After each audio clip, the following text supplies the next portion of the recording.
الفروش التاني وزي ما انت شايف كده. انت اخر مره انا لما جيت مكان هنا حضرتك قلت لي الواد ده جبان ويقدر يمشي زي ما مشاش لحد دلوقتي. قصه حياته الاول ان هو ما كانش فيه حركه في الاول كان العينين دي كانت هنا خالص كده حول ومفيش حاجه غير يرضع بس.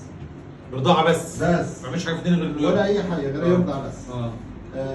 من بعد فضل ربنا وحضرتك دلوقتي زي ما انت شايف كده بقى بيقف ويقعد يمشي كلام. طب افتح معاه حوار كده. عبده يا عبده فين؟ ما كانش في فين؟ لا ما كانش في فين. التكييف ده التكييف ده زي بتاع مين يا عبده؟ تيتا؟ تعالي وريه شوف ايه تيتا ولا ماما؟